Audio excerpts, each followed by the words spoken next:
that money, money, money, money. For that money, money, money, money. That money, money, money, money. Hey, welcome back to the Anecdote podcast with myself, Ian Knowles, and Mickey Brown. Hooty hoo. You know, that was a solid who, but an excellent hooty. Thanks, man. Today we're going to be recording the first in a mini-series of bite-sized episodes addressing questions from our listeners. So since our last couple episodes, people have been asking me, Ian, I'm convinced I want to invest, but where do I start? I don't have the time to research all these individual stocks and what to buy, what not to buy. Well, the answer is just invest in Mickey Brown LLC. Just start it up. You guys would be ground floor investors. Oh, yeah. Yeah. As it turns out, the simplest strategy is the best strategy. And where else is that true in life? Where else is it true in life that the laziest way to do things is also the way that gets the most money? I don't know. I'll let you know when I die after I evaluate how I've gone through life the laziest. Yeah. So, all right, get this, right? There was this guy named Jack Bogle. He's the founder of Vanguard, and he's the guy who invented the first index fund. He just died earlier this year, sadly. Warren Buffett referred to him as the unsung hero of the middle class. Shit, I was really going for that title myself. They're going to sing songs about us. Step over, Jack. Step for a new king. Yeah, hit the road, Jack. But he was the first person who noticed, I think this was his college thesis, he was the first person that noticed that over 99% of all of the Wall Street mutual funds that the pros make on Wall Street, they failed to beat the market average. And when I say over 99%, like I don't mean the metaphorical 99% or the hyperbolic 99% that just means, a bunch. The Lysol 99%. Yeah, literally over 99% of them don't beat the average. The professionals, the guys that are getting paid to do, that's their only job. What else in this world is there where over 99% of people just completely fail to do the only thing that is their job? Teaching. Yeah. So, government-based construction contracting. Yeah. As far as getting it done on time. Yeah. Hey, at least they get it done eventually. Yeah. Over 99% of these Wall Streeters don't beat the market average at all. And so basically, Jack Bogle, he was the guy who realized that you could beat 99% of the professionals by just blindly buying everything. Just blindly buy everything, and you will be in the top less than 1% of investors. And by blindly buying everything, you're talking about index funds. Well, he went on to create the first index fund to make it easy. He invented the very first index fund, like VTSAX, the Vanguard Total Stock Market Allocation Index Fund. So we got some pretty big shoes to fill. Yeah, and it just buys everything. And by buying everything, you are going to do better than 99% of the freaking pros. There's this fund in the 70s called the 44 Wall Street Fund. It was the top fund of the 70s. It was blowing everything else out of the market. And you better believe they advertised the hell out of it. They advertised their numbers. Look how much we've been beating the average for the past decade. Well, in the 1980s, it went on to be the worst fund. So then they just dissolved it. And so the point there is that due to pure random stupid luck, you can beat the market for a little while, but you're doing this long term. Can you beat it over a 20-year period, a 30-year period, even more? And the answer is no. Nobody ever has. Beat it over a 3-year period. Yeah, the overwhelming majority of them don't, but all of these economists and mathematicians and statisticians, they basically worked it out to where if there's X number of guys on Wall Street picking stocks at pure random, you could expect a very small number of them to beat the market over a short term due to nothing more than pure random stupid luck. And guess how many of these guys managed to beat the market average? The amount that we would expect based on random stupid luck. So these guys who beat the average, they're going to come out and be like, oh, we're beating the average because we're the best, just because we know what we're doing. I can't say for certain that they're only beating an average in the short run due to random stupid luck. I can only say that the number of guys who beat the average is coincidentally very close to the number you would expect to beat the average based on random stupid luck and nothing else. And that's why it's such a small number. And that's why they can't do it over the long term. Get this, right? There was a study by some group called Barber and Odine, where they found that the more times you traded stocks, the worse your results were. This goes to the weekend warrior types that are thinking, I'm going to download a bunch of apps on my phone. I'm going to have like 6 monitors in my freaking basement and have like all these different stock trackers on all my screens. Those guys. Dude, I read a book. I can turn 3 pennies into $3 million in 2 weekends. Yeah. Even though all these guys who are from Ivy League schools, they're doing it professionally as their freaking full-time job, even though they can't beat the market average, I can. I'm smarter than them. Even though I got to work a 40-hour job that's my normal job and I'm just doing this part-time on the weekend, yeah, I can beat the pros. Yeah, no. Turns out the more often you trade, the worse your results are. And this one's my favorite.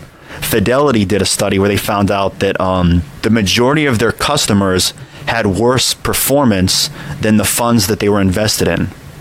Which, how does that make any sense? How is it that if you buy my fund, yet somehow your retirement account had a worse returns than the fund you bought? And it was because they were trying to time the markets. It's because they kept dipping in and out. They saw some guy on TV that said, oh, the market's going to crash, sell now. And so they sold out. And by trying to time the markets, all they did was end up screwing themselves over. And so they actually end up doing worse than what the fund is because they didn't stay in the damn thing.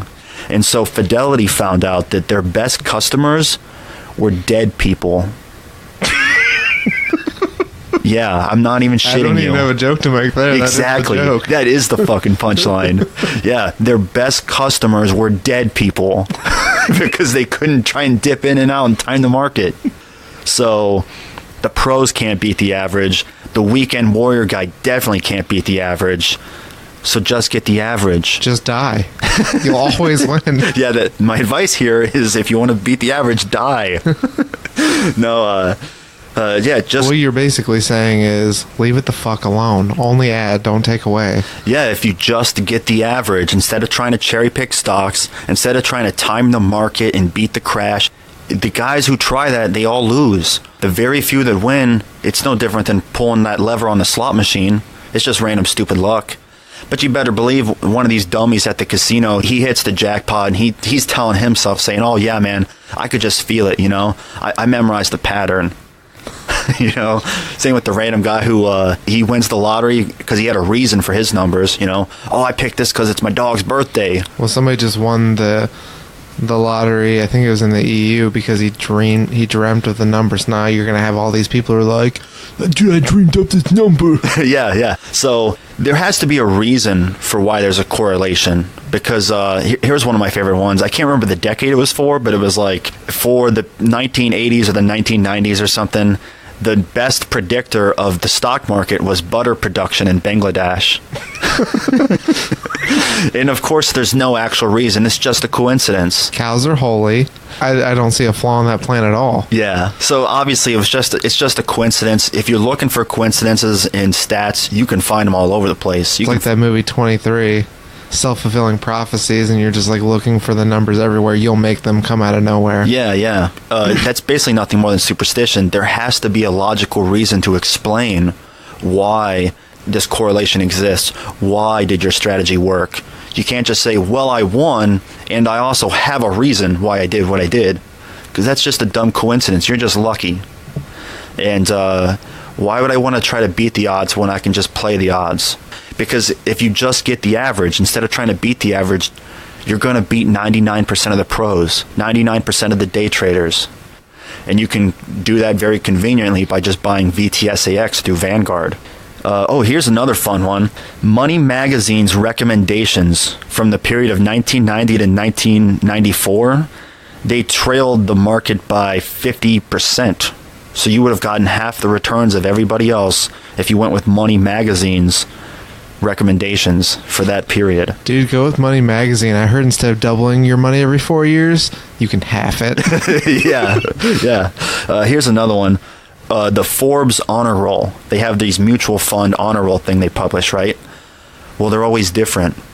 surely if one of these funds in the honor roll, if being on the Forbes honor roll was an indication that this fund is going to kick ass in the coming years, wouldn't it make the honor roll next year too? No, it's on the dean's list, dude. Why are they always different every single year? Yeah, that's pretty weird. Yeah, so, and the reason to go with Vanguard's index fund, like I mentioned before, is because Vanguard's the only brokerage that's operated like a credit union. They're owned by the members themselves. Jack Bogle himself was no more an owner of the company than every other user. That's why it's kind of funny. Vanguard offers a lot of other index funds now, and Jack Bogle didn't want them to, but the other users did. The other customers, they demanded certain funds. They're still index funds, but he's like, oh, I want more one way or another. Yeah, I want index funds that has this gimmick, you know. Oh, it's only companies in California. It's only companies that are worth less than a certain amount, that kind of thing. If enough of the union members want something, they do it. Even if the founder of it, Bogle, doesn't, because he has no more voting power than everybody else, which is pretty awesome. You know, a guy goes out and creates what is now the largest brokerage there is, and he doesn't give himself any type of special privileges. He's not the fucking king of the castle. You know, he created a democracy. But yeah, so Vanguard's the only one that's like that. And so because of that, I don't like any of the others. I think they're all trash. But with my 401k, I'm forced to go through Fidelity because the company picked that. Right. And if you have a 401k, what you want to do is you're going to want to look at it, and you're going to want to see, do they offer any index funds? Because if they do, go with that. Most of them should offer a Vanguard. Yeah, well, see, mine has their own. It's a Fidelity index fund, but the only reason they offer these now is to compete with Vanguard. That's weird, because I'm in a Vanguard one through Fidelity in my workplace. Yeah, mine is, it's called the Fidelity S&P 500 index fund, which is similar enough to the Vanguard one. It's going to be an almost identical portfolio. Yeah, as I mentioned before, the S&P 500 are the 500 largest companies in America. And because they're so big, they represent the majority of the stock market. And therefore, if you buy VTSAX, most of that is the S&P 500. I just want to reiterate for people, because you say, like, buy all stocks and stuff like that. Like, buy all, buy everything. He's inferring that by buying, your VTSAX? Vanguard, your Vanguard 500, you're purchasing a small amount of stock in 500 different companies. Yeah. And just to make that clear. Yeah. Yeah, if you get an S&P 500 index fund, it's automatically buying stock in the 500 biggest companies. And if you get a VTSAX, it's just buying every publicly traded company there is. Most of that's going to be the S&P 500 companies, so they end up being close enough. The point is, go ahead and settle for the S&P 500 index fund. But also, you want to look at the fees. If there's multiple funds that are really close, pick the one with the lowest fee. And also, Fidelity will also find it and opt out of it. They'll automatically charge you to manage your account. Yeah, well, it's just an extra fee for it to still sit there like it's already going to sit there. When I was enrolled in my 401k through my employer, I was automatically put into Fidelity's Target Date Fund, it's called. And that has a 0.19% fee. So every year they're taking 0.19% out. Whereas the S&P 500 index fund, it's 0.015. So that means that the Target Date Fund is 12.6 times more expensive than the index fund is, because you got to pay a guy to manage it.